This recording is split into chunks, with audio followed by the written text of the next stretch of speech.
Here we have the Yamaha Banshee Special Edition.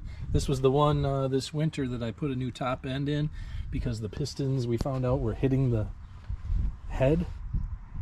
And it ran good. Then he lives in town, the owner, so he's burning around the neighborhood. Well, then it was like dropping a cylinder at idle in like mid-range, but then it would catch and go like a son of a bitch. I switched plugs that day and it was cold out. I don't remember what else I did. Checked it for spark on the one side because it was this cylinder that was going.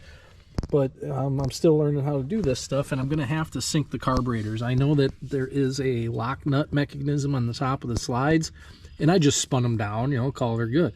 Made sure it sounded like they were hitting, but after breaking in, I'm hoping, and I'm imagining that that's what it's going to be. So let's get her in, get the airbox lid off.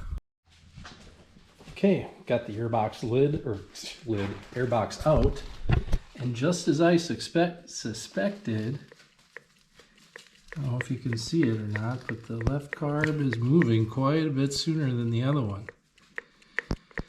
So we're gonna, like I said, we're gonna adjust the tops, get them to come up and down at the same time. These are very sensitive to that, I found out. This one here was real low on compression on the one side, but not too bad on the other. And because of this balance tube and two-stroke and what, I don't know, it's all Greek to me, but yeah, they're going all the way. Wow! All right, let me get this done and put all back together and we'll go for a rip. Okay, I had a couple different things going on. It wasn't falling all the way down onto the needle or the idle adjuster screws, and that's important. I know people always try to adjust their idle by lengthening and shortening this, and that's not the way you do it. So when I got them all evened up, you can see that they start moving at pretty well the same time. This one might even be, yeah, well, it still seems like this right one is moving a little quicker. Oh, there we go. Isn't it?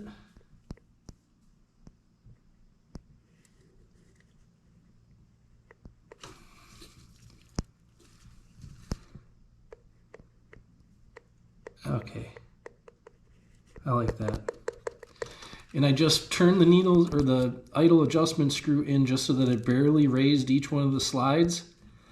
Because once this is back on, there's that other bolt. Once this is back on, you know, obviously I can't look at stuff real close and you got to go back and forth. So I'm just going to, if I have to idle it up, I'm going to go like a half a turn here and then a quarter turn, make sure I do it, try to do it as evenly as possible. But we'll see what happens. Well, there she is. Got her back together. I don't know what kind of A-arms are on here, but they're aftermarket, long travel, and then I don't know what kind of shocks. They're non-adjustable. Probably Warrior shocks or something like that. Toomey pipes. This is the one. It is ported out. Got some Sunf tires on there. Extended axle.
up.